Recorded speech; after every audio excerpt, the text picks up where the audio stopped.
feel able to turn the tables, I could do this. Just keep moving, keep your hands up, stupid. I feel lucid, a new viewing. I can see the end, I can see my future, I can view it. It's right there for the taking. Everything I've ever wanted, dreams are just waiting. I just gotta fight for it, willing to die for it, willing to like soreness. Hey, greetings from the year 3000, it still sucks. This is Philip J. Price, and you're listening to the Drunken Turkey Show. Your one stop for this sort of thing. Hit that button, like and subscribe. You know what to do, just like every other podcast. You guys know what to do, just like every other podcast. What is up, everybody? Welcome back to the DT Show. Good to see everybody on this amazing, what is it? It's Wednesday. Man, it's hump day. Half of the week has gone through already, halfway to the weekend. And I'm excited because I have the entire next week off for my daytime job. So I get to probably come on a little bit more throughout next week. And in fact, I kind of want to talk to you guys about our star-studded cast that we're going to be having this week. And it's going to start off tomorrow. We're going to have former special agent, FBI special agent Jennifer Coffindaffer on the channel. We're going to be talking about the Summer Wells case and the recent search on the Van Hill property that involved TBI, FBI, and local law enforcement. I've heard some rumors that it was an FBI tip. We've heard some rumors about some that dirt was being taken out. And so we're going to ask her, what should we expect out of this, and what kind of time frame should we expect from the FBI, and what her thoughts about the recent development, her thoughts about the tree trimmers and the name Randy Hill that keeps popping out. So that's going to be tomorrow. On Friday, there's a possibility for a twofer, guys. I'm going to start doing this, something new. It's going to be called Football Friday. A buddy of mine named Nathan Hines, he's on a channel called In Hindsight. He's going to be joining me on Fridays, and we're going to be talking about football until the Super Bowl. Once the Super Bowl ends, maybe when the draft comes, we'll probably get back into it a little bit. We're going to talk about all 32 NFL teams, especially those that are still in playoff contention. And so if you're interested in football and things of that nature, that's going to be aired out on Friday night around 8 p.m.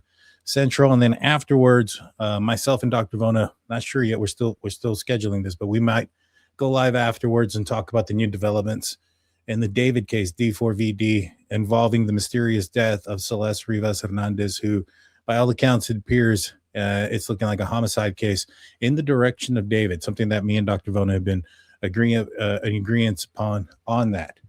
And then Saturday, we're still working out the details, but there's a good possibility that we're going to have Daphne's case files and Dr. Vona back on Saturday to talk about the Jack and Lilly Sullivan disappearance, kind of just go through the case, kind of give our thoughts and theories and roundtable it between us three. And then Sunday night, we're going to have Ryan from Ryan Finds Truth and his wife Jen on the channel, along with the K9 crew that we had on here recently when we were talking about the K9 search involving Summer Wells. Well, they're going to have the K9 group come back on. They're going to come back on. We're going to talk about Jack and Lilly Sullivan disappearance. We're going to talk about the open air scent dogs, what their limitations may have been. How does them being involved in one search and then being called off and then going to another search, how does that affect the dogs? How does the weather, how does the temperature, how does the different types of searches? So many questions I have for them. That's going to be on Sunday night. And then Monday, I'm going to take the night off because, well, my football team, the Pittsburgh Steelers, are going to be playing on Monday Night Football. So hopefully we get a win. But I'll be back on Tuesday night with Ryan Finds Truth and Dr. Vona, and we're going to be breaking down some interviews of Candace and Don Wells in the Summer Wells disappearance. So that's what we have going on for the next few days. If that tickles your fancy, I'd appreciate it if you like, comment, subscribe. You guys know what to do. Just wanted to get it all out there. That's the schedule as of now. Things could change, but hit the like button, hit the subscribe button. So without further ado, let's get into today's conversation, into today's content. Michelle After Dark, great channel, by the way, guys. I've seen her before. I followed her content on some other cases in the past. She's been covering Sebastian Rogers. She's been covering Jack and Lilly. She's been covering Summer Wells.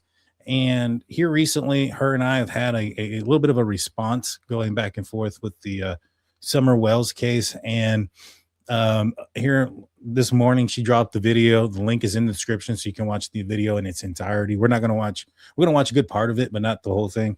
That way you can go and give her your support. Please go over there and subscribe. She's so close to 100,000 subscribers.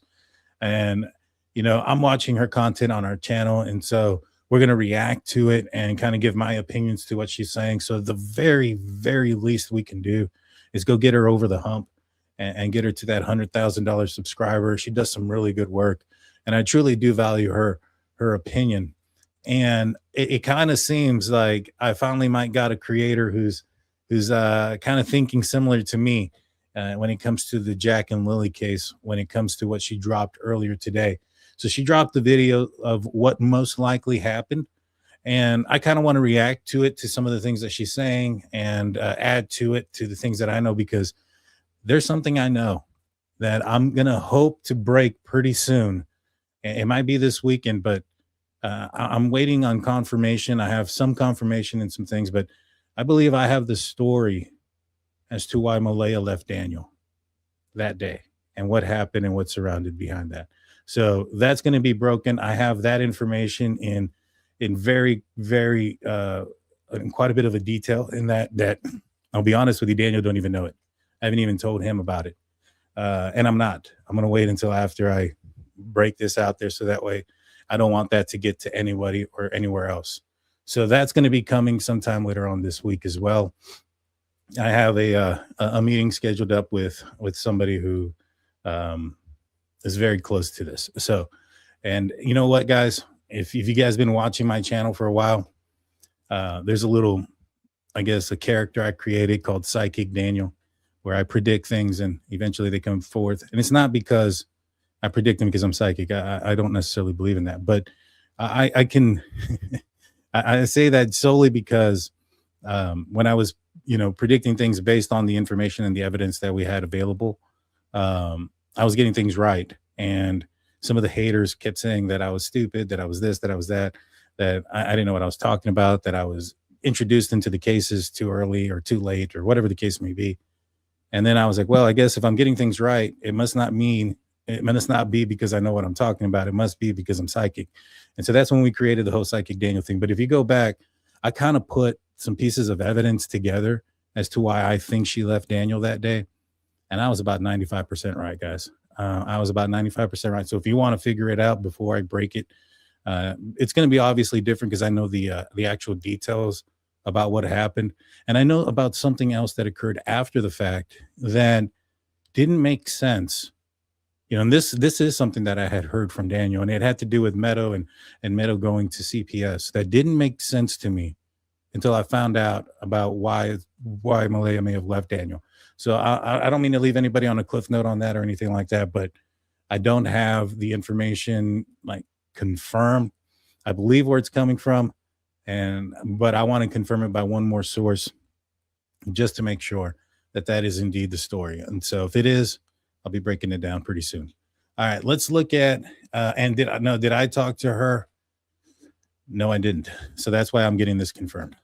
I have not spoken to her directly, but I'm about to speak to somebody that we'll leave it at that. All right, let's watch this. This is the Michelle After Dark and what she thought the most likely thing that happened. Hey, what's going on, Sirius? Good to see you. You too, Heather. Also, guys, in the link, still we have the GoFundMe for Chloe's cousin who passed away recently. If you guys want to, donate, please go check that out. All right, let's watch this. Said what most likely happened, in my opinion. We know that there's been a whole bunch of inconsistent statements, particularly from Daniel, which I do not like. I absolutely do not like it when statements are presented as fact and they change, because the truth doesn't change. I mean, when people are recounting stories, if they recount it word for word every single time, that's a red flag in itself. All right. So she says there's some inconsistencies with Daniel's story. And I've heard this before by by a few other content creators and folks that talk about the inconsistencies. And I'll be honest, I haven't been on this case since day one, so I am only privileged to what has been out there in mainstream media, what has been out there on some of the YouTube accounts that had him talking beforehand, and only what I have spoken to, my direct contact with him.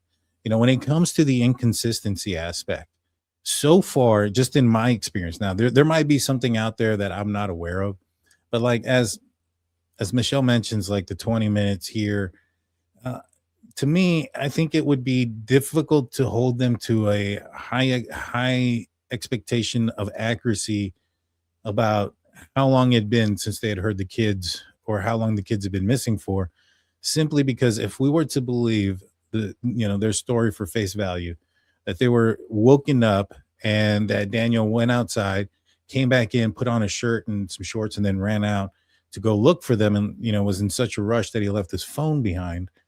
If he didn't have like a watch on him and things like that, it would be very difficult for him to determine, amount of time that he was gone, especially in a situation where, if we are to believe that, this is the way it went down, he's in panic, he's nervous, scared, his children are missing. So the amount of stress that's being developed, keeping track of a sense of time is probably the last thing on his mind. And so, and this goes for Malaya too. And if they fell asleep and they dozed off, I mean, unless you were looking at a watch like right before you fell asleep, it's going to be hard to determine how long you dozed off for. Between what time you woke up. I mean, if you're the type of person that as soon as you wake up and your eyes open, you check your phone and then you can go you doze back off, then you probably be more accurate at what time it was and those type of things. But and I think that there's a good possibility of that, because in this scenario, because apparently Malaya had called her mom right about 8:28 in the morning, and so she did use her phone, whether it was to look at it and she made an accidental dial to her mom, which if you're going to butt dial somebody, it's probably a common contact, which, mom would probably be a common contact. She was just there not that long before doing laundry and things of that nature. And so it's not like if it was she called a unknown number that was like a burner phone or something like that. That would be weird, right? That you would say, all right, that's odd. She just randomly contacted a phone that happened to be a burner phone. Now, that would be an inconsistency that I would say you probably got something right there. But a call to mom, I mean, that tells me a couple of things. One, it could have been a butt dial. Two, the reason she got up was because her kids were being loud. And she turned on the TV, and which were Lily and Jack being loud. And she turned on the TV. Maybe she did try to call her mom. Her mom doesn't answer, and so she goes to sleep. I mean, that's a possibility there. We don't know. I'll see if I can ask that question. Hopefully by the next time we talk, maybe I'll have the answer to that one as well. But we don't know the answer to that one. But to me, that whole timetable aspect, as much as we would like to have super accurate information, as much as that would have been helpful during the search, had they come out forward with an accurate time of disappearance, the perimeter most likely would have been spread out. And so we would have most likely have seen a scenario where they could have found the boot prints much earlier than 1:30 in the morning, right before they pack it up for the night, which I thought was a huge mistake too. You find the boot prints and you pack it up for the night. To me, that I get it. It's late at night. It's freezing. It's starting to rain pretty good, and things like that. So you got to look out for the health of the people that are out there. You don't want to add to the amount of victims you have, but I know some people may have asked, like, well, why not send out like the FLIR in that moment, the drone? Well, I know that it was starting to rain at that point, and it was raining pretty good, so I don't know how that would have affected the flight pattern of the drone. I'm not a drone. Well, I used to fly those drones they're called first person view, FPV drones, where you have the goggles and you can fly around and it looks pretty cool. I used to do that. Those are small drones. That's way different than a FLIR drone and what law enforcement have. I'm not familiar with it. When I was in law enforcement, I don't even think that those things were invented yet, or at least if they were part of a military project still that was not disclosed to the public, which is probably what the answer is there for that one. But I'm not familiar with what limitations they may have in certain areas, and also these things weren't found until 1:30 in the morning. Is it possible that the drone pilots and the drones weren't on scene or on site? They may not have been there in that moment, so they may have packed it up, and those guys have been gone for an extended period of time at that point. So I don't know the answers to all those questions, but going back to the inconsistencies aspect, when it comes to the RCMP documents, it sounds like Daniel is having some trouble relaying information to the RCMP. There's a part in the documents that indicate where Daniel says, I'm trying to be honest with you guys. I'm just having a hard time remembering because I've lost everything. I lost my family. And which, when you look at it from his perspective, his 2 stepkids are missing. His Malaya, I don't want to say it's his wife, I guess his partner. She's left him, and Meadow's been taken, and his other 2 kids are not allowed to see him by their mother because of the whole scenario and everything that's going on.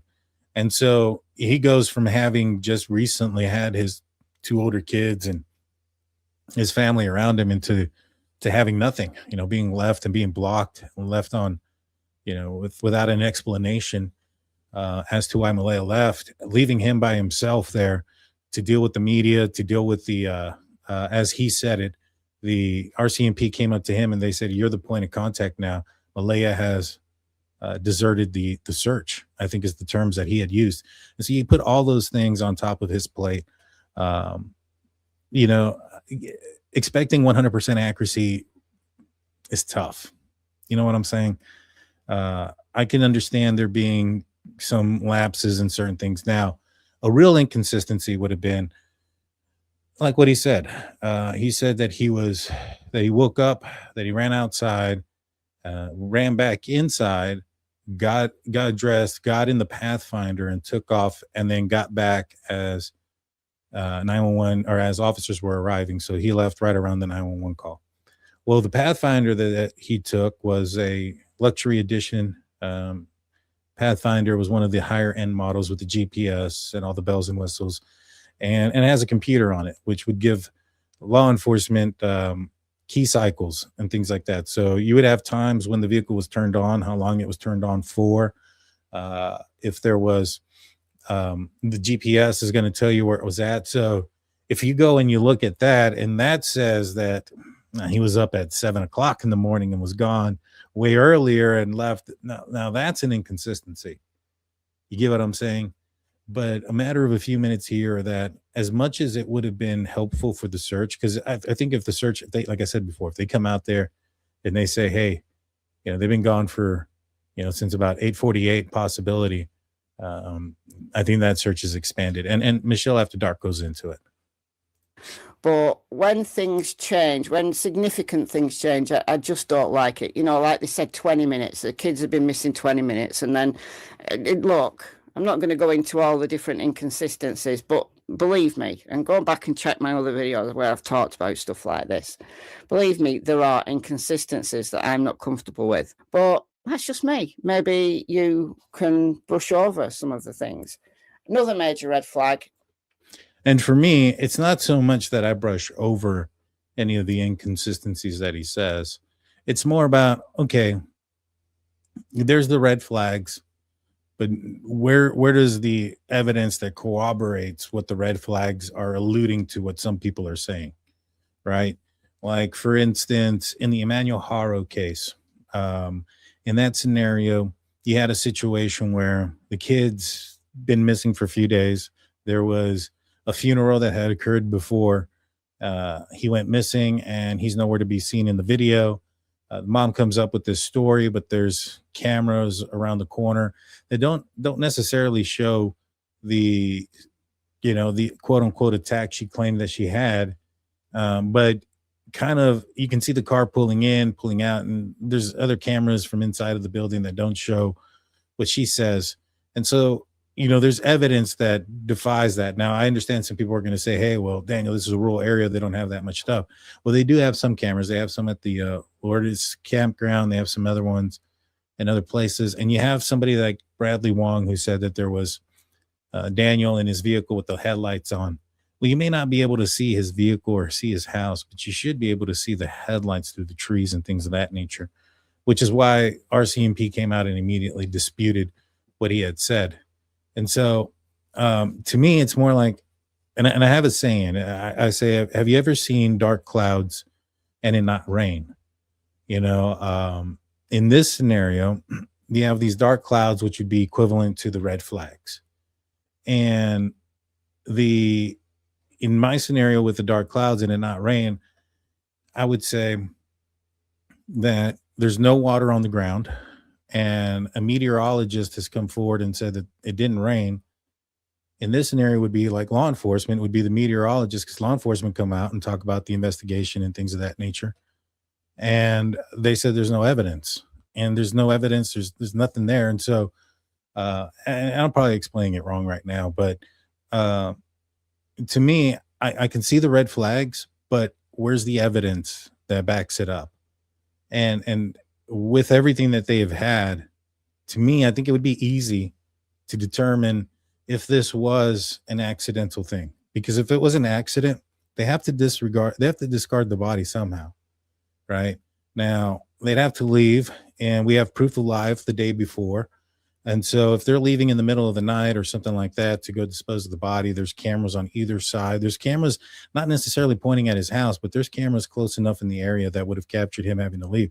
Now, of course, he could have gone through some of these back roads or through the hills, and maybe he carried the bodies and took them to some spot. But then we've had some searches in the area, fairly close. So Daniel himself would have had to have hiked and taken these kids a significant distance outside of the perimeter area, the night before or something like that, and then hiked all the way back to not be seen by any trail cams or any of those type of things. If he took a vehicle, like I said, there's cameras that are close enough that would have captured him leaving the area. May not have captured him leaving his house, but leaving the area. And if it does, and if it's close enough that if it doesn't capture him leaving the area, then it would have been fairly close to his house, and I would have suspected that they would have been found during the numerous searches around his property. It's one thing outside of the perimeter. It's another thing like fairly close to his property where that area has been searched tremendously. If there was a situation where, he lost it, he did something crazy. I mean, he did pass a lie detector test. There's just so much there. Well, anyways, let's continue this. I'm rambling off, but I do want to say thank you to Lori coming in with please acknowledge Steelers fan when you're acknowledging in the mods. Your wife feels like chopped liver. She better not. She gets most of my attention all the time. Steelers fans has been a member for 26 months. Good to see you. Good to see you. All right, let's continue. More important, I think, is the fact that their mother, Malaya Brooks Murray, left just a day after Lilly and Jack went missing. She's left, upped and left, which shows, if nothing else, a fractured relationship that was precarious to start with. If you're all lovey-dovey and Daniel's the best thing since sliced bread and he's the best thing that's ever happened to her, you can't say that one day, and then the day after, just because your kid's gone missing, then you just leave. Now, there's speculation, or maybe knowledge, that Malaya isn't very well at the moment, that she's been in hospital or treatment or something like that. I don't know the truth of any of that. Obviously, I'm not there. But if she is, then I hope she's getting the help that she needs. But I just don't like the fact that she left. And that's a red flag for the relationship, for the home life of Lilly and Jack, if nothing else. Even more concerning than that is the CPS involvement in the children's lives. Now, CPS can be called on you for next to no reason, somebody makes a report, you know, maybe trying to cause trouble, or with an honest belief that something horrible's going on, and CPS investigate, and nothing to see here, it's a big nothing burger. Now, CPS in my country, we call them the social services, they make mistakes. They absolutely make mistakes. They leave kids in homes where really bad things are happening because, I don't know, they're all understaffed, or whatever they see has been covered up, whatever reason. She's not wrong. You know, she's not wrong. CPS isn't perfect. There's been a lot of scenarios where they left kids in houses that they shouldn't have. There's been a few scenarios where they've taken kids out of houses they probably shouldn't have either. But for the most part, you know, they could be understaffed. There's a lot of things that she's talking about. She's not wrong when it comes to those things. However, law enforcement would be aware of these CPS claims, and they would have to take into consideration their investigation, these CPS claims, whatever they may be. Now, from what I understand, it may have had to do with clothing and, you know, the way the children were acting. Daniel tells me it's the way the kids were acting, that that I guess Lily was pulling her hair out and being kind of rough and things like that at school. And I think even it was reported that Jack would throw his shoes at the bus driver or something like that. And so, you know, they had some complaints like that, not just with the bus driver, but with the school and stuff. And I don't know if that's what caused CPS to be called in, because their behavior was, you know, an issue, if it was because of their clothing or whatever the case may be. But it sounds like whatever the investigation was over by the time that the disappearance had occurred. You know, that's what it sounds like to me. When I asked Daniel if there's an active CPS investigation into Jack and Lily, and he says no, you know, take that for what it is. But, you know, that could be because they've investigated it and they've found no criminal offense. So, but she's not wrong. Michelle After Dark is not wrong. CPS can get it wrong. Right? They make mistakes, and sometimes kids continue to be abused, and occasionally they get killed. Now, I'm not saying that happened in Lily and Jack's case. That's not where I'm going with this video. Somebody's saying CPS isn't called in for behavior issues. Yeah, they are. Yes, they are. I mean, at least here in the States, they are. You know, I've been in law enforcement to seeing where they have been called because of behavior, 100%.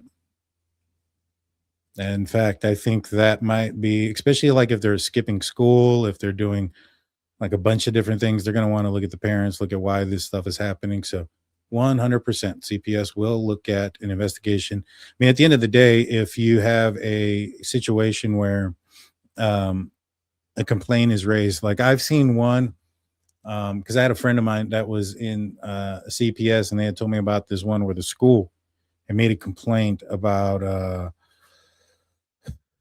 a child, and it was just what happened.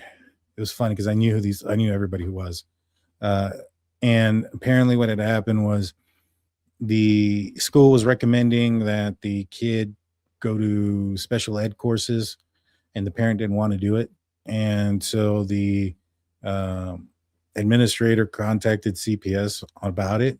CPS had to do their investigation and close it out, and they thought it was a dumb thing, and the parents wanted us, kind of how I knew about it too, was because the parents wanted us to file some sort of false report against the school because the school reported something that should not have been reported. You know, they have the right, whether or not they want to put their kids into, you know, special ed or not, you know, and so,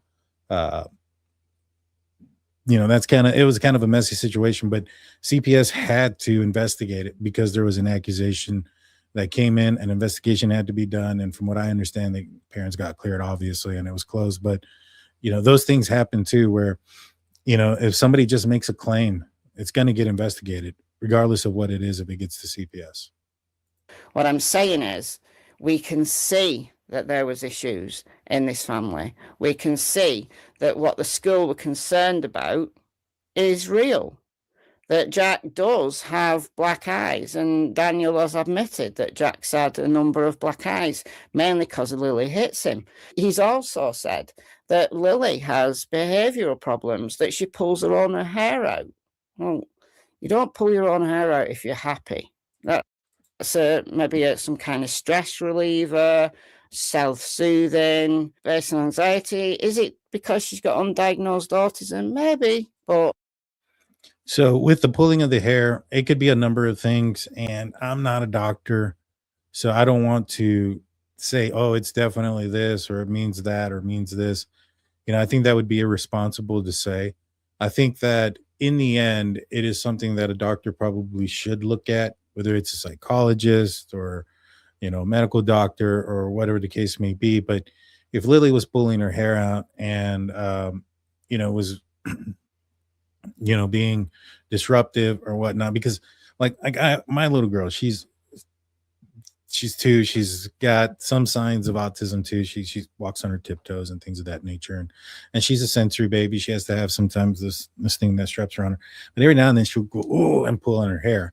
Now, I don't know if that is what the the extensiveness of that is. You know what I'm saying? Is that what they're talking about? Or is she like literally pulling hair out? I don't know.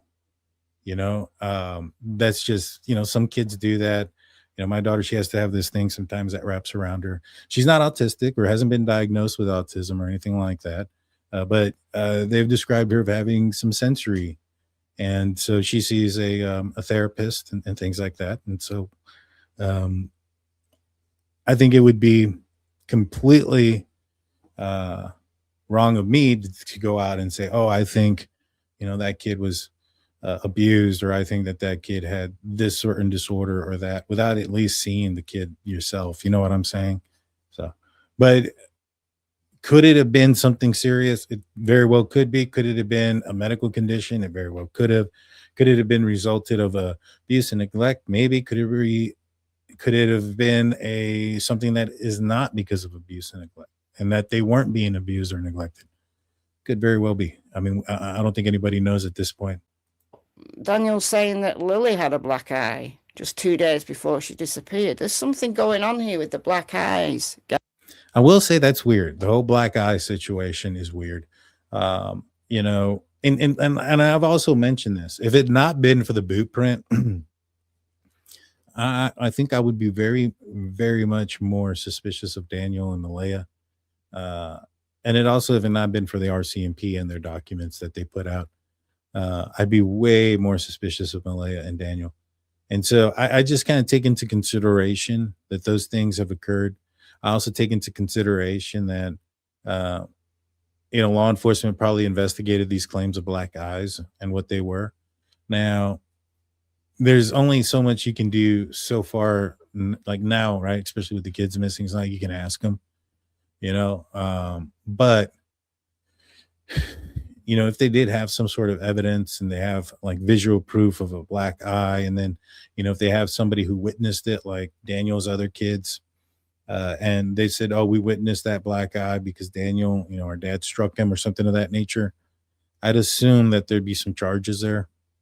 And so my assumption is that those things didn't happen, but that's all you can do at this point is assume. But are the black eyes a red flag? 100%.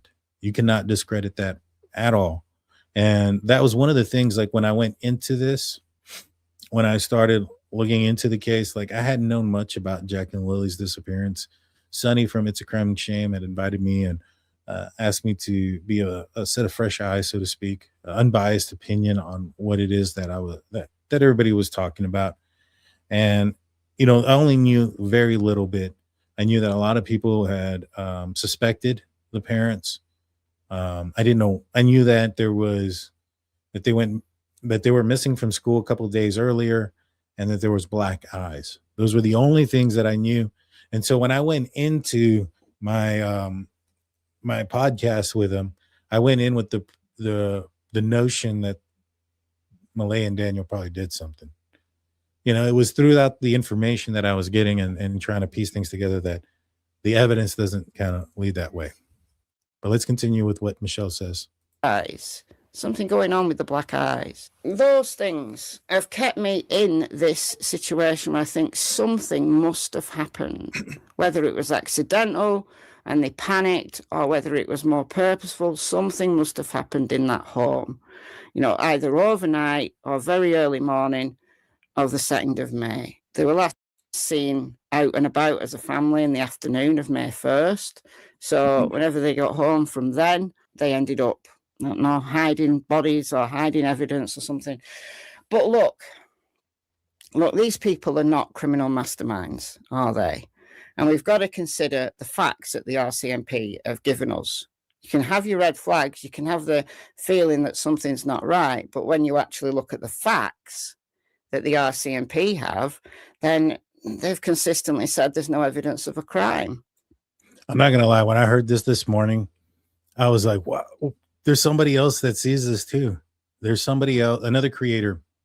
Now, I'm not saying that there aren't any other creators out there who are covering the Jack and Lilly case who aren't seeing this. I'm just not familiar with them. I'm not familiar with other creators who might be kind of pointing in the same direction as me. The only creators I'm aware of, and the only reason I know about them is because, well, one, I was on Sonny's channel, and I know some of the people that come on Sonny's channel. And two, Daniel had sent me and Janie had sent me some videos of what other people were saying. And so when they sent me that, the only thing that gets flooded in my algorithm when it comes to Daniel, Malaya, Janie, and Lily and Jack is anti-Daniel and anti-Malaya stuff. So I don't see anything that kind of points more towards, what the RCMP is saying. Because at the end of the day, it's not really like me that's coming out saying, guys, you need to believe Daniel because, he's such a great guy. Michelle's not going to say that here in a second either. What she's saying is the RCMP is putting it out there, and they're the ones with the facts and the evidence, and they're the ones that have done the investigation.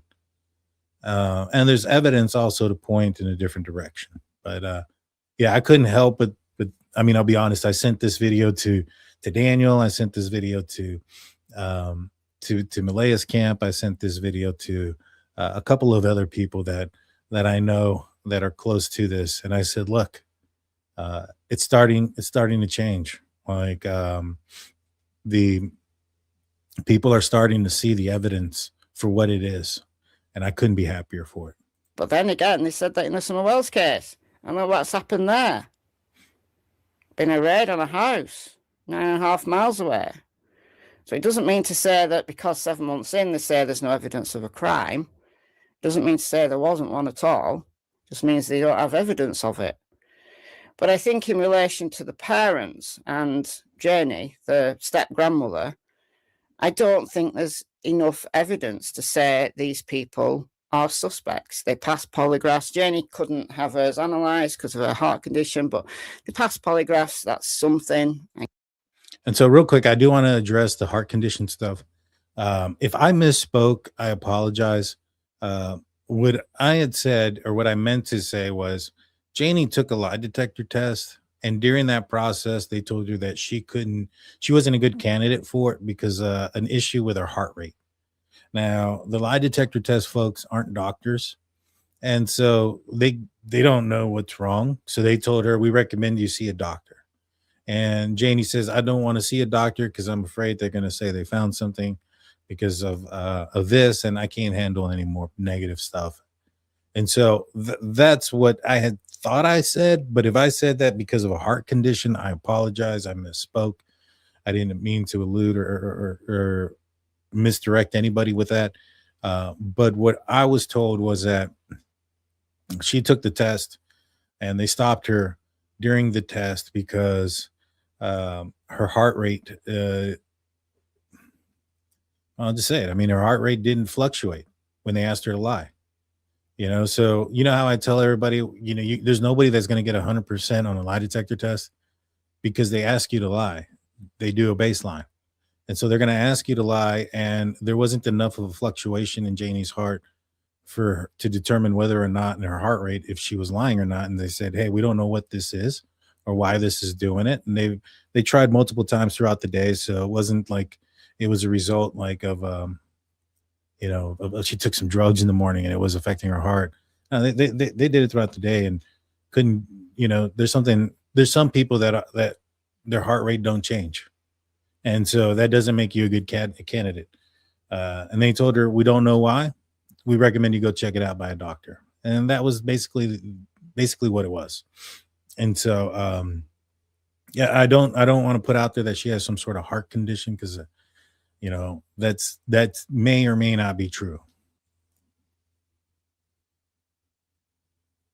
I guess whether you can consider that relevant or not, it is something.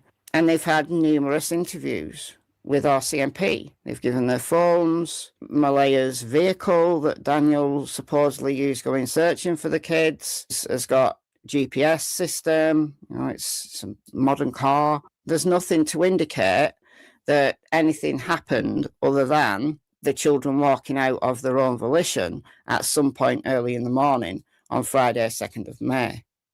There's no evidence of it. So I'm not completely discounting the fact that one or more of those parents did something, or at least know something more. I'm not discounting that. What I'm saying is, as time goes by, it's becoming increasingly less likely, because the more that RCMP have investigated and not found anything, we've got to move on to consider other possibilities. What are the other possibilities? Well, the other possibilities are they were abducted and murdered by someone other than the parents. Well, okay, that's possible, but not from that home. I mean, it's very rural. There's a handful of neighbours. It's set back from the road. And if Lilly and Jack went out playing in the backyard. And I agree with her on this. I want to say happy birthday, though, to Vanessa. Happy birthday. Hope you have a good one. And so I agree. I don't think that somebody kidnapped them. I do think that there is a possibility that they wandered off and somebody could have found them, but the boot prints kind of eliminate that, to be 100% honest with you, for me, in my opinion. You've got grandma's camper. Where have we heard that before? She has a dog. There'll be a warning to the family that someone was creeping about there. That's all there would be. So if they were abducted, I think they've had to have left the property of their own volition. So any scenario now, Lilly and Jack had to have left the property of their own volition. So what evidence do we have for that? Well, we have a dog tracking them down the driveway. Not an unusual thing, is it? Because they live there. But then we've got this blanket. This blanket has had a lot of attention to it because it was in a tree. We can show you exactly which tree and where it was. Because if we go down to ground level here, you can see the tag that the RCMP or the searchers have left on that tree. That's where the blanket was. And she's right. And, one of the things that a lot of people have tried to say is that Daniel may have planted the blanket. And I think that some people are thinking that Daniel or somebody on his, family may have planted the blanket and also, I guess, the shoe prints or the boot prints. But I think the boot prints are way out of the way for that to have occurred. Two, if that was the case, what would somebody's narrative be if they were planting a blanket out there in the middle, right here, and then boot prints in the middle of nowhere? I would reckon to believe that their narrative would be that the kids wandered off. I mean, that's what you're trying to allude here with the evidence. He's not arguing that. He claims that the blanket was planted and that RCMP told him it was planted. Now, me personally, I wouldn't be surprised, and I'm not sure this is what happened, but me personally, I wouldn't be surprised, if I put myself in the shoes of the investigator for the RCMP, and my suspect at the time, which was probably Daniel, just because he's not a suspect today doesn't mean he wasn't a suspect the entire time. I'm sure he was suspect number one in the eyes of the RCMP. Even if they never called him a suspect, they probably thought of him as one, and they treated him as one. How do we know? Look at the RCMP docs. You don't treat a witness by going through their phone for weeks. You don't treat a witness by going through their financial records, their locations, their GPS, and then, having them take a lie detector test plus 4 interrogations. It's not how you treat a witness. It's how you treat a suspect. And so if my suspect comes in with something like, I think that the blanket was planted, was it planted? Hell yes, I'm saying yes. And then I'm going to ask, what are you going to tell me about it? Why do you think it's planted? What's going on? I'm going to continue that dialogue because I'm going to try to see, are you the one that planted it? Are you the one that planted it? Or is that why you're coming over here and telling me this?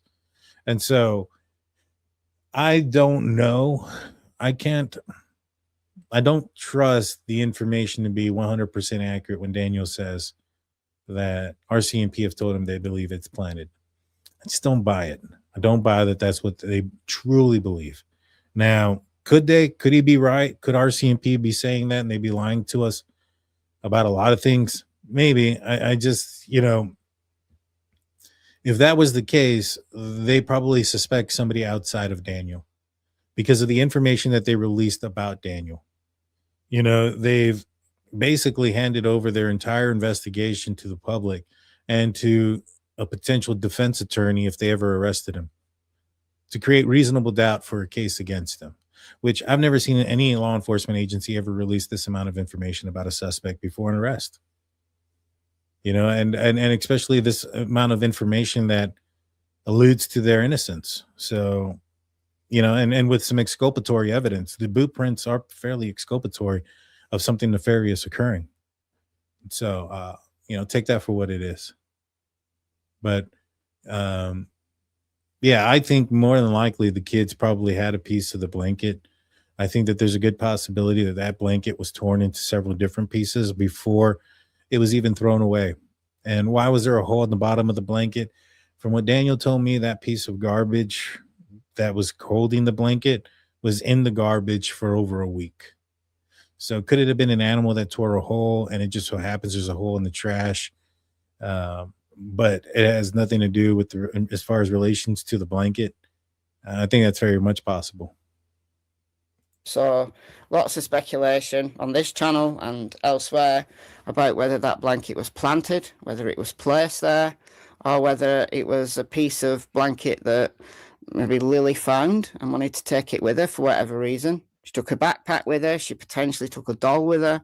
Did she take a blanket with her to wrap her baby in? Did she find a piece of blanket on the ground or something? Because this blanket apparently used to be Lily's, but then she didn't want it anymore. It was used as a draft thing on the door, but it ripped. So part of it was found in the trash. Part of it ended up here. And that's exactly what I've been saying for a while now. I couldn't be more pleased with what Michelle After Dark is putting out there right now, to be honest with you. 1 point some kilometers away from the home, but roughly about a mile, just under a mile away from the home. So from the house, this is only roughly. Untamed says there's no other child's footprints now. No, that's not accurate. There are two sides. So the RCMP documents indicate that there are two sets of child's footprints. There is one print, just one print that was enough to cast that showed the 29 on the bottom of it. I had somebody in the comment section ask me, why couldn't they have gotten a confirmation on Jack's print?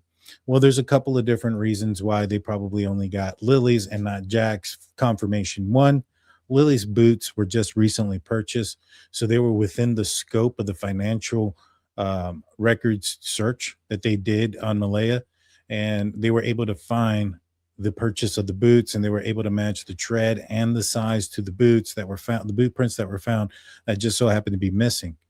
Now, if Jack's boots were older and outside of that scope of that search, they may not be able to confirm that, given the fact that the boots aren't there to determine the boot tread and also the size. Second thing is, as I mentioned, they only found one. There was considered a cluster, so they may have been stepped all over each other or back and forth or whatever the case may have been, but it may have been only that there was just one that they had that they were able to cast. And the third thing is Jack was a little bit lighter than what Lilly was. Lilly was a couple of years older, and so there's a good possibility that her prints were able to make an impression, maybe just even slightly better than what Jack could have done. It doesn't sound like it was the RCMP documents, and then when you compare them to the dispatch and they talk about the rain and stuff like that possibly affecting the boot prints, it sounds like there was a concern that they might be affected by that. and that they were, not the most deepest of impressions, and which would make sense because they're children, and at the time that they would have walked by there, it's not like it was actively raining during that time. And so although there was mud and the dirt, when the mud was soft, it wasn't at its wettest moment for it to have formed a more defined footprint. And so, I just think that when you combine all those things together, that's a good reason why. But they discovered that there was 2 child's footprints that were different sizes, and that's in the RCMP documents. I'm ducking and weaving about here. Up Lansdowne Road and then off on this ATV trail. So 1.25 kilometers or 0.78 miles. Not far at all. Cool. Was that planted or not? Was that really Lilly and Jack? Well, dog was brought there. Dog didn't get a track. Talked about that recently. Talked about dogs a lot recently. Go and watch my video from yesterday, which is not case specific, but I used Lilly and Jack as one of the examples. Not a lot of people have watched the video, which I'm disappointed about because I spent ages on this video. Now, I will say this. The RCMP documents and the media have said that there wasn't a scent that was picked up after the prints. But from what I understand is that it was a dog that found the footprints, that it was a dog handler, and that they were continually going through between where the trying to find a search from the location of the blanket. And from what Daniel told me was it was a uncertified tracking dog.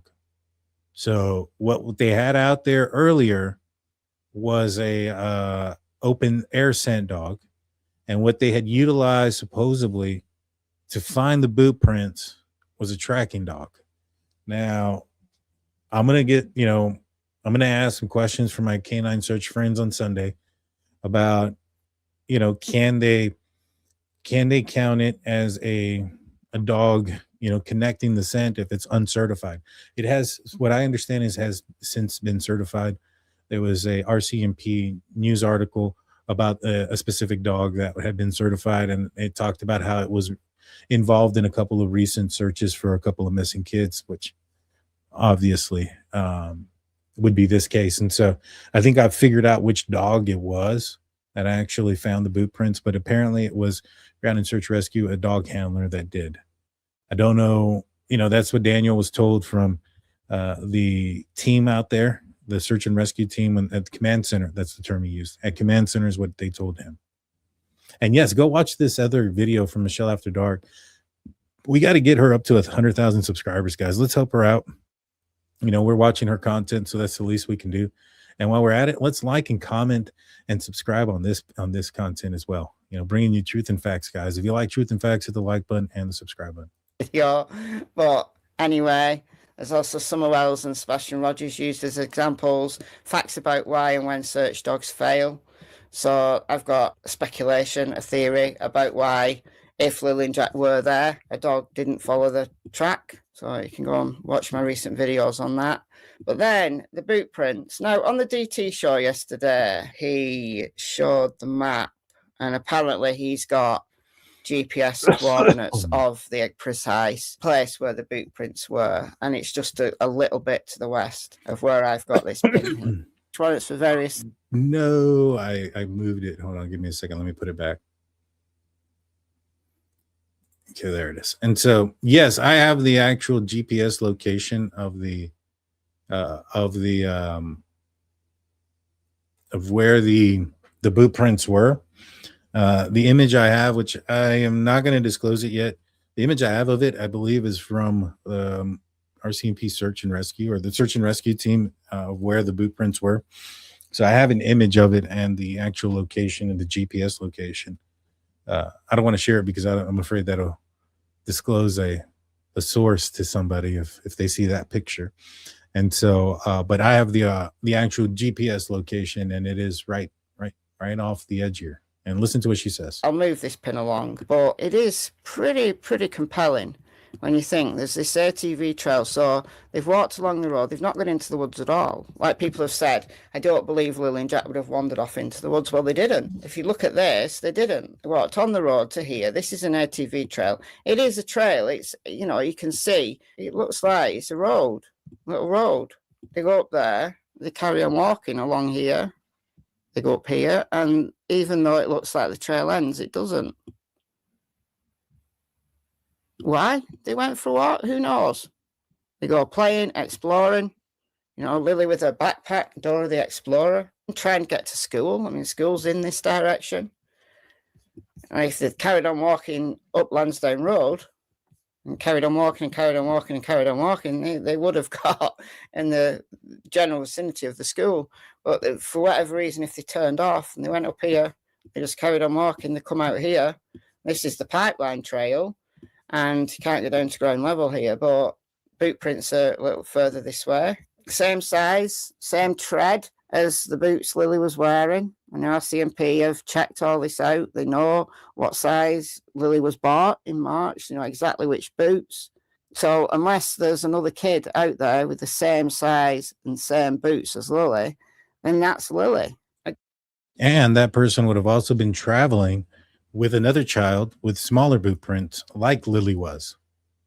And with the 57-page document that we had gone over not too long ago, referencing where RCMP should search and where, you know, it'd be likely to find some kids if they were autistic, and some of the patterns that autistic kids would, you know, be more, I guess, attracted towards, some avenues, some landscapes and things of that nature. In that document, 2 autistic kids would stick together. And we're most likely, and I've said this before I even dropped that off, to be honest with you, I said I think we're going to find them if they're out in the woods and we find them, they're probably going to be together or very close together. I think they stayed together. But that's the other thing too that she didn't mention, that is in the RCMP documents, that there was 2 children-sized boot prints. And Lilly's was the one that they were able to determine, not the other smaller one. Again, why the dog didn't track him? Well, I'll go back to my recent videos. It does look like they wandered off. It does look like you've got this track of the direction that they went in. Now, there's other things that we've got to consider. You know, other things being found in the last few days. There's been some discussion between a PI and then various creators about this blue top that was found that looked like it had got blood on it, and then it was kind of wrapped in a towel or a mat or something. It doesn't look like blood to me, but obviously without testing it, then we don't know. Now I'm going to play this from DT, who's playing It's a Crime and Shame. But Brad Wong left a message for Sonny from It's a Crime and Shame and said that that top was from his household. Brad Wong was shown a picture from Sonny Austin on December 6th, 2025 at 9:40 p.m. I have a blue blanket and sweater, which both belonged to my daughter. We were dining out the house and thought it wouldn't be suitable to be passed down, so it ended up in the burning pile, where they only take 4 bags on garbage day. Ended up on the burn pile. Didn't go with the trash man because they only take 4 bags. So ended up on a burn pile. But how did it end up off the property in the location where it was found?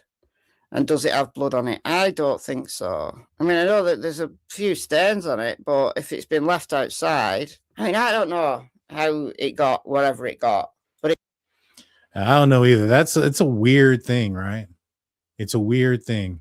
We got a comment here saying Vanessa should join the Discord. I think she said it right. Join the Discord. If you guys want to join the Discord, I actually shared the link earlier today. All you got to do is become a member. We got a few members that have joined tonight. We have Joanne coming in, and we also have TWC Bud 8 being the newest member. All you got to do is go to the community post, check out the members post, and you'll see a link to the Discord. Be a part of the conversation. You'll see me, Steelers fan, all the mods, and many of the members in there having a conversation. We have multiple text groups about multiple cases going on at the same time. So we actually keep up to date on a lot of different cases there. You won't be disappointed. You have to be a member to join. So be a member. Consider it. It's not connected to Lilly and Jack. If somebody's out there planting things, and I mean, look, all that's possible and very shady, but could it have got there by another means? Yeah, sure. I'm not going to pay too much attention to other things that were found that are clearly not relevant. I mean, I find all sorts of things in the woods and in the fields. You'd be surprised at the stuff you find that people have left, have blown on the wind. I don't know. I don't know how things move, but they do. They do. All right. So what most likely happened to Lilly and Jack Sullivan? Well, what most likely happened, based on the information we've got now, is they did actually leave of their own volition. They were out a lot longer than the parents initially said. And we know that in the RCMP documents and the dispatch audio that they could have gone as early as 8 a.m. They were last seen in the house at 8 a.m. or last heard in the house at 8 a.m. So they could have been gone for an hour, even 2 hours before the alarm was raised.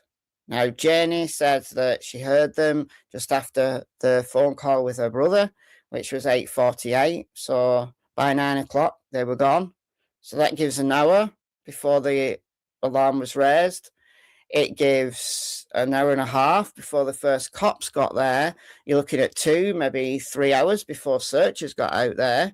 So plenty of time for Lilly and Jack to be out of the search area. This was the initial search area. This is my ring. Is the And as you can see there, and then we're going to stop here if you're going to want to finish the rest of what she's saying, because she got a lot of good information, but I wanted to stop here. This is the search area, and look at where the boot prints were. This is why they didn't find the boot prints till like 1:30 in the morning. You know, had they expanded the search area, in my opinion, there's a much likelier opportunity that they would have found the kids. Now, you know, you can blame one person or another. There was a lot of things that went down, a lot of mistakes that were made, a lot of probably moving parts that were going on. If you listen to the dispatch audio, that's very prevalent there, that there was a lot of moving parts. There was a lot of, you know, stress and things of that nature between even the searchers. You had 2 searches going on. You had one that was down the way at Eden Lake, and then you had this going on with some kids. You had some parents who were panicking, obviously, and going back and forth. And you had information that wasn't 100% accurate. You know, had they mentioned that the kids may have been gone for 2 hours at that, you know, before 911 was called, you know, that perimeter could have been a lot larger, and maybe perhaps they're finding the boot prints a lot earlier. And if they find the boot prints a lot earlier, they can focus some of these FLIR and heat signature stuff maybe a little bit further out. And, you know, I know we can Monday morning quarterback this or armchair quarterback this all day. And, you know, hindsight is always 20/20. You know, I get it. But, you know, it was just an unfortunate series of events that led to a shrunken perimeter that resulted in, obviously, the kids not being found. And, you know, the kids could have gotten miles away from those boot prints. As I mentioned before, there was a 2-year-old who went missing not too long ago. They found him alive 7 miles away. He walked on his own 7 miles. Now, 5 of those were absolutely by himself. And allegedly 2 miles was on a ranch where a ranch dog found the little boy and kind of guided him back to the ranch house. 2 miles where they were able to, you know, they located the kid and get him help and stuff like that. And that was over the span of one night that the kid went missing, and it got 7 miles away. So, and that was a 2-year-old. You know, Jack and Lilly being 6 and 4 at the time. Jack, who had also exited the house at one other time, you know, he had left his grandmother's home and exited out of the small end of a fence, walked through a scrap yard, through a schoolyard. In fact, I think actually, you know what, maybe I'll just finish this because we can come close. I think Michelle actually brings that up about what he did walking through. And it's, well, let's see if she says it. Initial search area doesn't necessarily mean it was a perfect circle. It was more out this way, covering the boot prints area. But why didn't they find them if they're out there? because they're out of the search area. And every search has concentrated relatively close to the home. That's true. Please Bring Me Home went to do like waterways, but I think they're out there. Could they have been abducted? It's a chance in a million. Once they get out here, you know, that's exactly what I was saying. It's very unlikely once you get way out here that somebody may have, you know, kidnapped them from way out here. There's nothing or nobody out there. Could they have encountered somebody nefarious? Yeah, it's always possible. But the more rural it is, the less likely it is. What most likely happened? They wandered off of their own volition and they're still out there. That's Occam's razor, based on the information that we've got now. Like it or not, that is the most likely scenario based on the information we have now. Might that change? Yes, as more information comes out. I'd like an update from RCMP. I'd like another release of court documents that takes us up to current. And, you know, yeah, I don't know if she brings up if Jack done it before or not. But, you know, one thing that she brings up is like, you know, if something else comes out, court documents, that, this, that, and a third. We do know that some other stuff that is supposed to come out, but that it's more redaction stuff. But to be 110% honest with you, you know, again, I mentioned this like way earlier. I'd mentioned this before any of the documents had ever been dropped, that I felt that before the redacted stuff started, that I felt that the redacted stuff was unfounded information, that it was stuff that either they couldn't prove one way or another, or it was unlikely, or it was proven to be not true, such as Bradley Wong and Justin Smith's statements. Those were redacted and they stayed redacted, and then the media got them to unredact them. Now, the difference between, you know, those redactions and the ones that are left have to deal with, I guess, personal and financial information with Daniel and Malaya. And I believe that they're both kind of don't want everything out there, especially about their relationship. So they're contesting it, or more Malaya, from what I understand, than Daniel is contesting, you know, some of those things being released. And there was really nobody to contest, you know, Bradley Wong's statement. He's just a witness statement. And so because of that, they released them. And in my opinion, the reason I thought it was redacted to begin with is because it was unfounded or proven to be not true.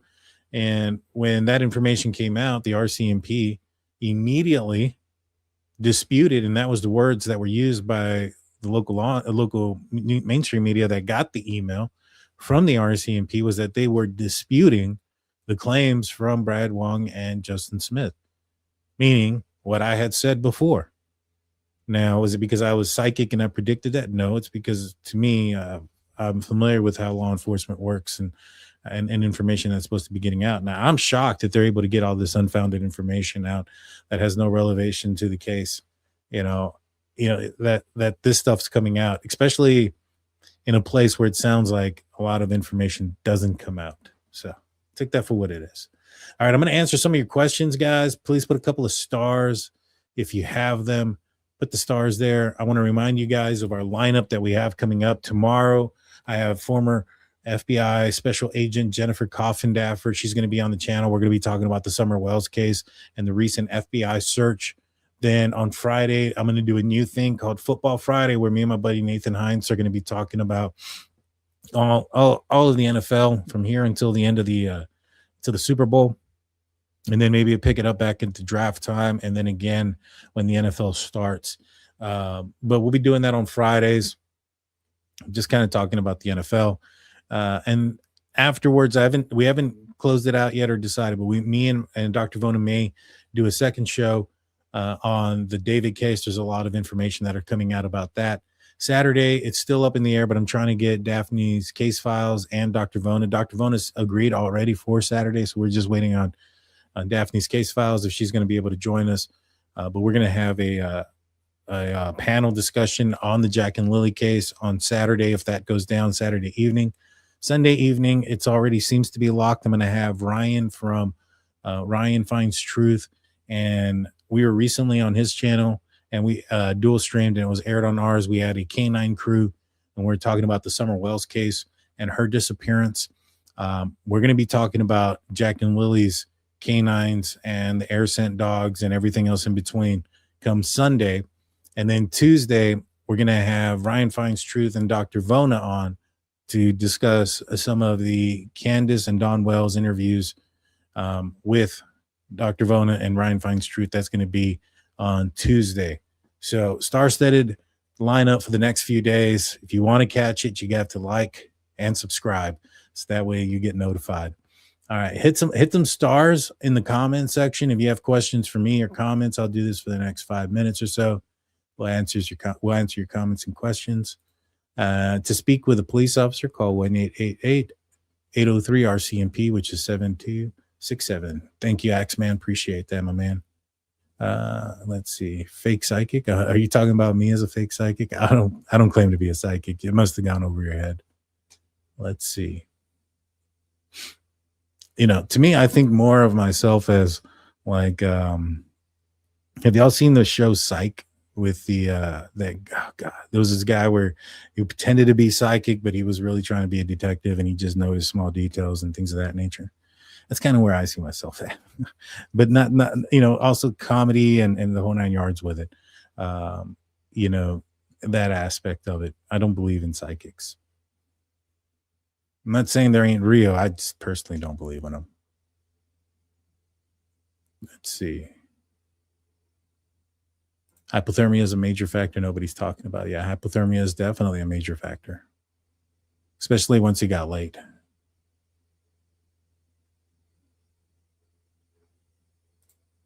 Let's see. The Shadow Aspect says, Daniel, you need to listen to Chris McDonough's phone interviews with Don Wells. Tons of extremely important information. Yeah, I definitely need to check that out.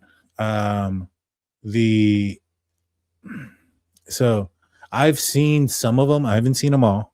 When it comes to the Summer Wells case, I'm super far behind. It's unlike the Jack and Lily case. Jack and Lily case, I wasn't there day one per se. You know what I mean? But when I got called in to talk about it, I think it only been 5 months since the disappearance. So it was fairly easy to catch up to the information. It's been 5 years in the Summer Wells case. So I do not claim to know anywhere near as much as I would. I have a feel for what's going on in the Jack and Lily case. I do not. And I don't know who's responsible. I think there's still several scenarios that are plausible in that situation that cannot be deduced. You got tree climbers in the area with the name Randy. You have a guy named Randy Hill who's associated with the property that was recently searched, and he happens to be a tree trimmer as well. And you look at the fact that during the tree trimmer interview that Ziggy had, the person who she was interviewing that was part of that tree trimmer team didn't know the Randy guy's last name. So that's probably an indication that guy wasn't familiar with that team. And he also indicated that Randy guy had recognized Summer and Summer's, not Summer. Well, I think he'd recognized Summer also, but recognized Candace and Candace's mom. And so that tells you that person's probably a local. So, you can kind of deduce some things right there. And it starts to point in one direction.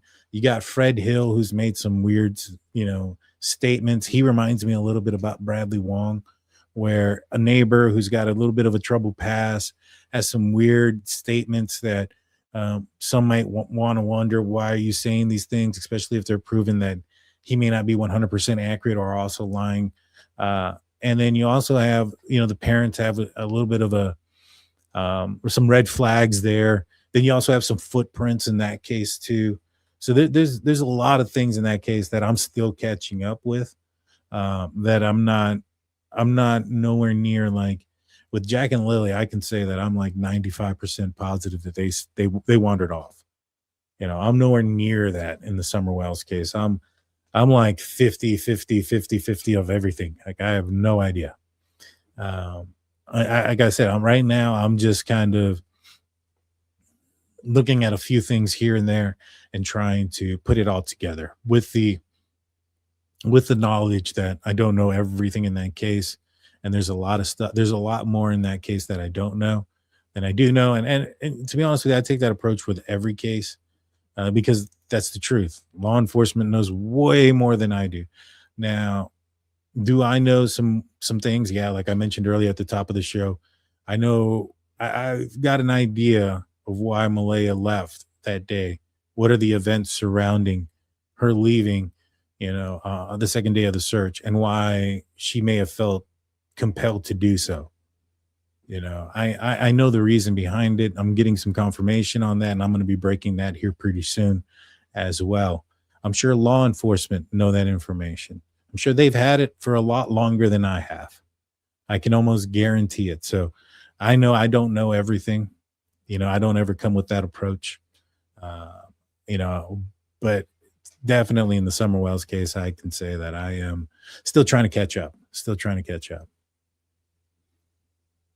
Psych, loved it. Oh, yeah, that was one of my favorite shows. That one and The Mentalist were two shows that were very similar. One was more serious. One was more on the joking side that I liked. Monk is another one. I used to love like the detective type of stuff growing up.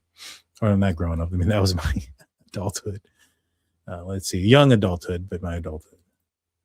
When do you expect to have more details about DM and Malaya's split situation? By Thursday? I have an interview scheduled Thursday. That's not aired. That's not going to be used for content. It's just somebody's come forward to give me some information, and I'm going to gather it all. And then once I have the exact wording of everything, I'm going to approach a couple of other people who are close to it and see if this is true. And that includes Malaya's camp. And so, and I'm hoping to get that confirmation, but the information that it's coming from, I highly trust. So I do feel that this is a little bit accurate and a lot of bit accurate, actually. But yeah, I should have it this week. Well, I mean, I already know what it is, but I just haven't gotten it from the source. I've gotten it from. So I have a source who is setting me up with a different source, somebody who's very close, and I'm supposed to talk to that person. They kind of gave me the heads up of what to expect, and it had to do a lot with Malaya leaving Daniel, and which made sense with what Daniel's told me in the past. With Malaya, and I'm gonna break both of those things at the same time, because I've never said this before. I've kept it to myself. I'm sure Daniel said it before, and I'm sure it's probably out there, and I'm just not aware of it. But Daniel had told me something, and I was like, all right, kind of doesn't make any sense, but okay. And with the information that I now have, it now makes a whole lot more sense, almost perfect sense. Let's see. What is your response to people who ask why there are not footprints leading to the footprints? A couple of different reasons. One, when did they go missing, right? So they went missing during the day before it started to rain. It had already been raining. Is it possible that what other footprints were destroyed by the rain?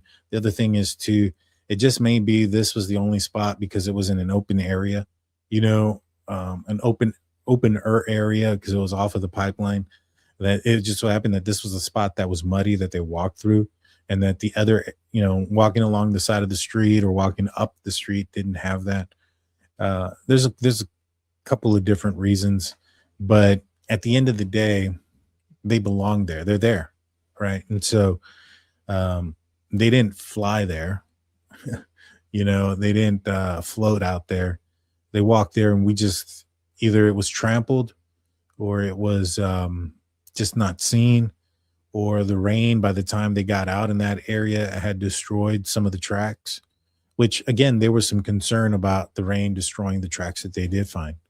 So it could be a number of reasons. I'm not sure, to be honest with you. I'd have to look out there in the terrain. It could have been just a lot of grass there. And then that was just the very first spot that there was mud.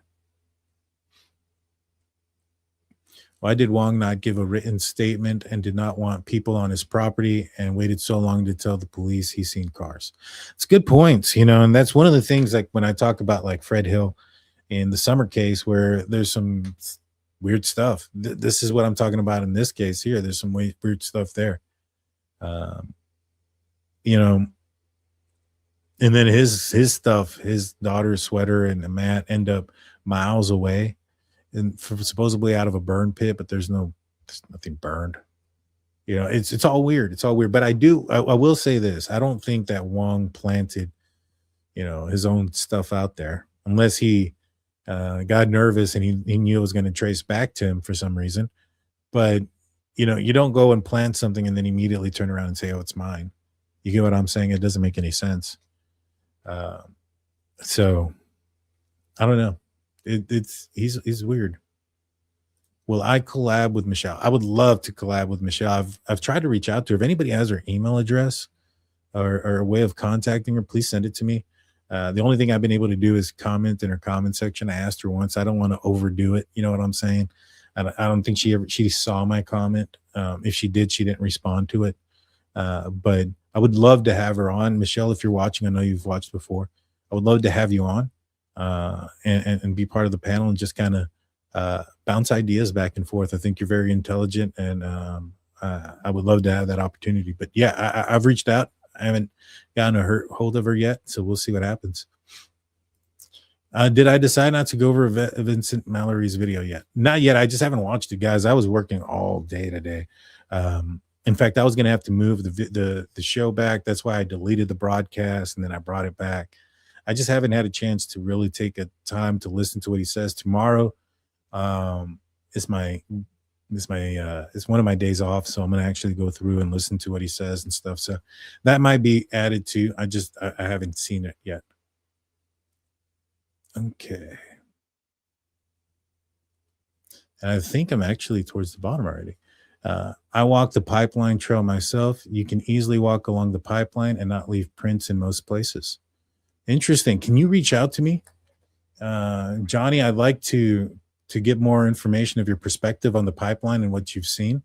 Drunkturkeyshow@gmail.com is my email address. I appreciate it. You know, if you have any video or if you have anything of that nature, I'd love to bring you on the show and we can get a firsthand perspective. I would love to have that out there. And thank you for joining. Brad has small kids that ride quads. Right. But I mean, you know, law enforcement searched for about a month to investigate those boot prints. They went to the extent of searching Malaya's financial records for it, because Malaya initially said that Lilly wore boots that were size 13, not 11. So law enforcement could have easily have said, all right, you know what, we'll take her word for it. It is what it is. But they didn't. They went to the extent of going out there and finding out that those did basically, in fact, belong to her. If you're going to that extent, I don't think you don't go to the extent of asking the people in the area if they were out there. You know, if they were out there on the quads, if they have kids that wear these specific boots. You know, that's a simple part of an investigation. Plus, if you had some people that were out there searching, because that's another one, people were like, oh, well, there were some kids out there searching. Well, if they were searching day one, they're probably closely related, either by proximity, meaning that they live close, or by either friendship or relationship through relatives. And so somebody who's in the know, they would have known about the search. They would have known about the kids being missing and would have been helping. Don't you think they also would have known that there's boot prints that are in question on the pipeline if they're that invested day one? And don't you think that they would have came forward if they were that invested day one to help out, to say, oh, no, those were my kids' boot prints? See, that hasn't happened either. They haven't come across anybody.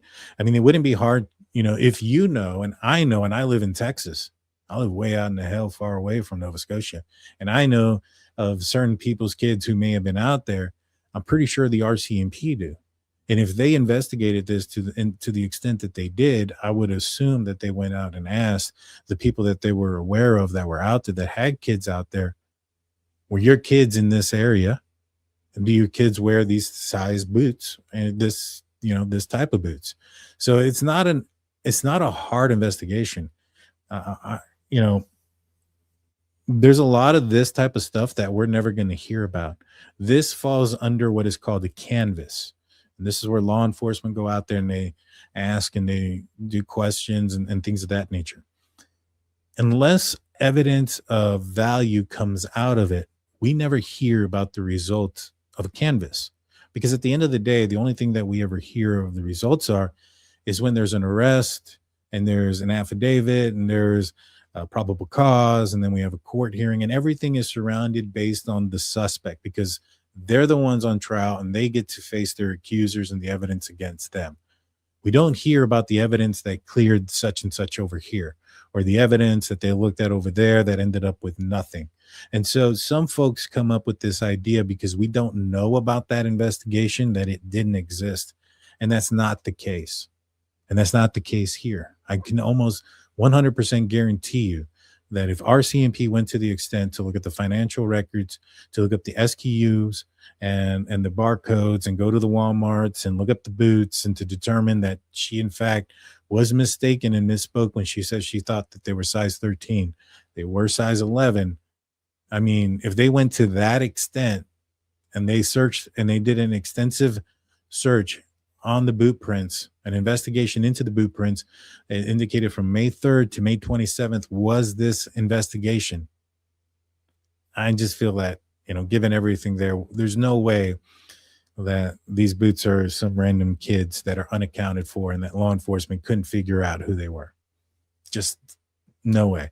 Now, can they say without a shadow of a doubt that they're Lilly's and Jack's? Because those are the only two people you can't cross off. Their boots are missing. They match. The kids are missing, so it's not like you can ask them. They're missing in an area, so you would assume that, you find some two kids' boot prints in an area kind of not too far away from where they live. And they just happen to go missing. And in that direction between the boot prints and where they went missing from is a piece of article of clothing or a blanket, as we mentioned, a pink blanket that belonged to them. So that kind of develops a trail, as Michelle After Dark was saying. So to me, I just think that in the end, the boot prints are some of the biggest pieces of evidence. The pipeline trail is covered in grass and vegetation in most places. See, and that's probably why there wasn't any boot prints leading up to it. I'm not psychic, which is, I'd say that because I said that earlier. It's like there's probably grass in between, and that's probably the only place where you could find them. It's just deduction. It's just the deduction. I just deduce things. Let's see.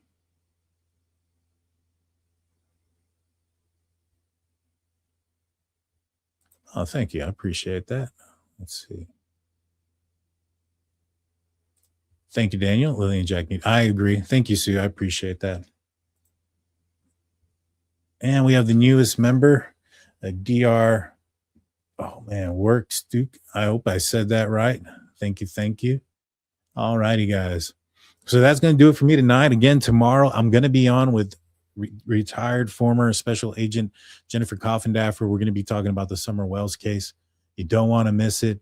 I'm looking forward to that. Tomorrow, I'm also having an interview that I'm supposed to find out some more information about. And so hopefully by the time you see me again on either Saturday, probably on Saturday with Daphne, Case Files, and Dr. Vaughn, if we end up doing that, that's probably when I'm going to break the information that I find out tomorrow. So make sure you like, comment, subscribe, ring that notification bell.